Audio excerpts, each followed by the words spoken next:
My name is Karina Timmermans, and I was with Abby Betts and McKenna Koima, and we did epilepsy.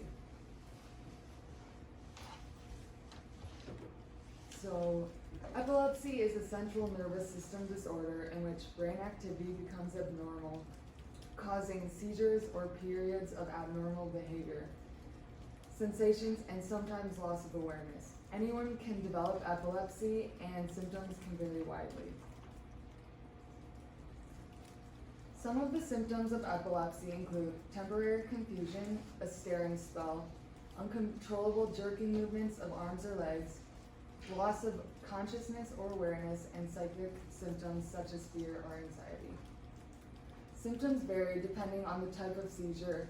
In most cases, a person with epilepsy will tend to have the same type of seizure each time, so the symptoms will be similar from episode to episode.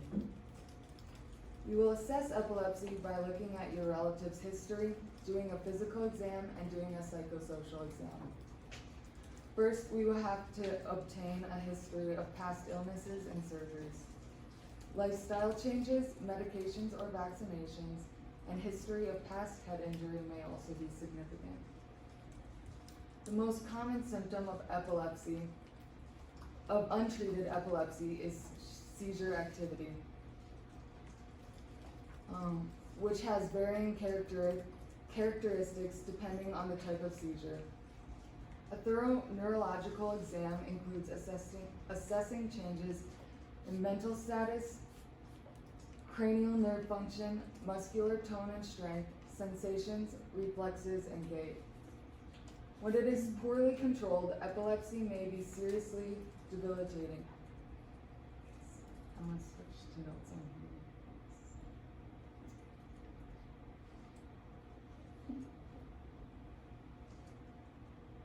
Okay. Finally, we will do a psychosocial to make sure your relative and you understand epilepsy and have coping strategies. Causes.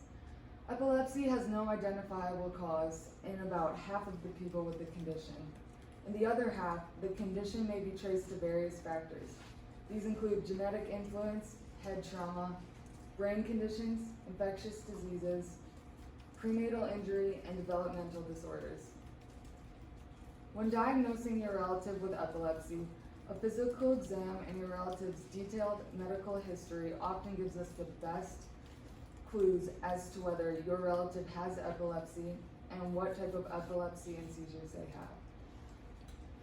Talking about what happens just before, during, and right after a seizure can help make a diagnosis. To diagnose epilepsy, we may order several tests to determine. Just make sure you're switching the slides on here too. Oh, I'm sorry. That's okay. Sorry about that. We may order several tests to determine the cause of seizures.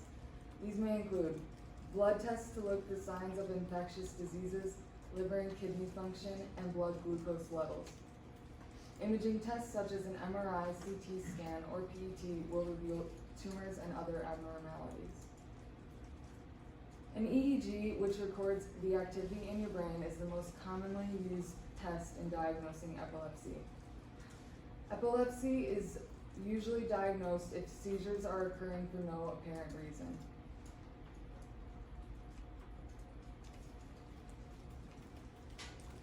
We generally begin treating epilepsy with medication.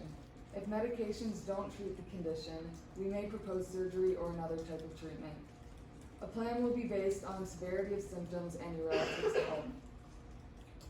The treatment options include medications, therapies, or surgery.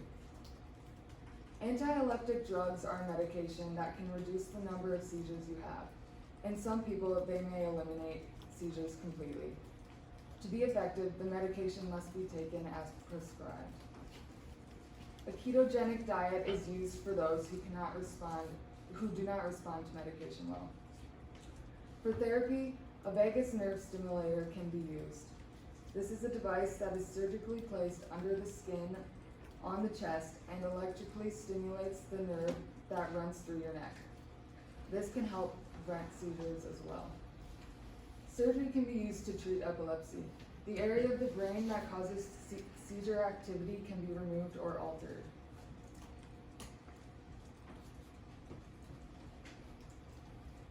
The prognosis for people with epilepsy is highly dependent on the cause and seizure type.